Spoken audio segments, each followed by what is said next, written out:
Okay, and last up, we're just going to do a brief introduction to incidence matrices.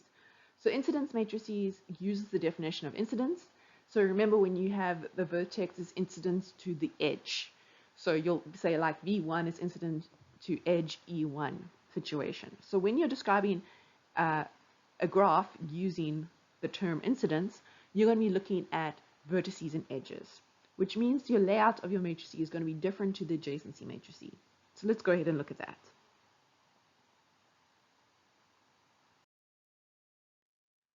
Okay, so for our incidence matrices, our rows will be our vertices and our columns will be our edges.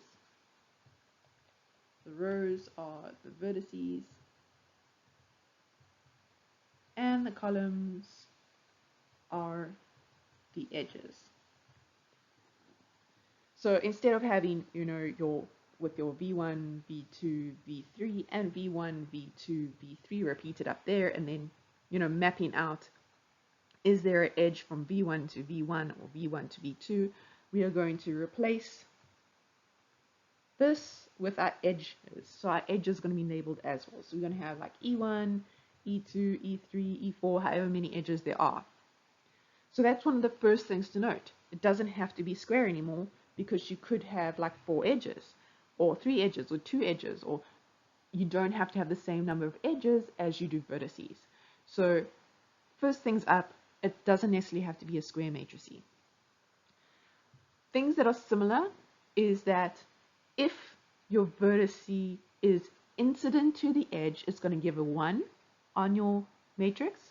If it is not incident to the edge, it is going to be a 0. So you're going to have your Ig is equal to sum Aij, where your Aij is equal to 1 if vertex I is incident to vertex j, 0 otherwise. Okay, so it's going to be very, very similar kind of concept. So let's go ahead and just rub this out quick and do an example. Let's do an example using our trusty V1, V2, V3, V4 in that shape.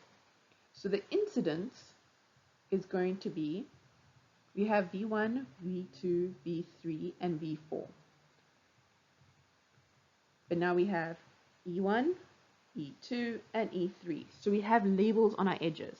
So we have E1, E2, and E3.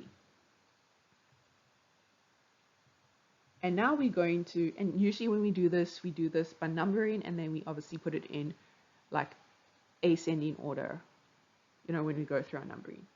So is V1 incident to E1? Yes. Is V1 incident to E2? No. Is V1 incident to E3? No. Then we go to V2 and we say, is it incident to E1?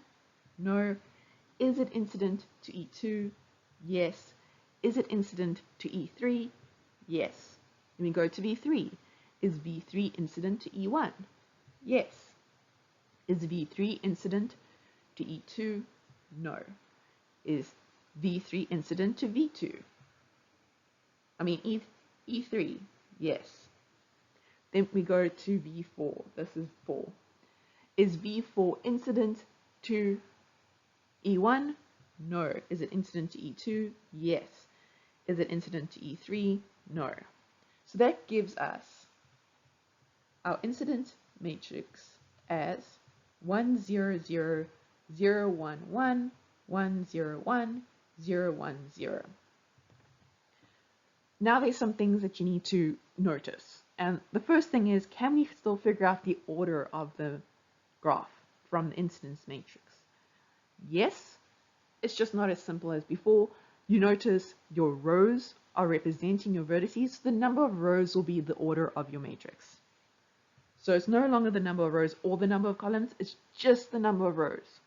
So the number of rows gives you your order of your graph. Okay, but now it's a little bit easier to find the size of your graph because your columns are representing all your edges. So the number of columns directly gives you your size of your graph. Okay, so what else did we go through previously? We were like the degrees of the vertices. Now, we can still get the degrees of the vertices because we're still counting the number of edges if we look at just the rows. So the sum of the row is still going to give you the degree of that vertice that is represented by that row. But we can no longer use the sum of the columns. You'll notice something though, which is pretty cool. Every single one of these columns is going to add up to 2. And why? Because your edge has to have 2 end vertices to be an edge. So, to summarize, we have another concept called an incidence matrix. The incidence matrix uses the definition of incidence in that for incidence to occur, you have your V1 or your vertice is incident to an edge. And it's going to map out your vertices and your edges. So you're going to need a labeled graph. We're just looking at a simple graph again. So you need your label graph. Your rows are going to be your vertices and your columns are going to be your edges.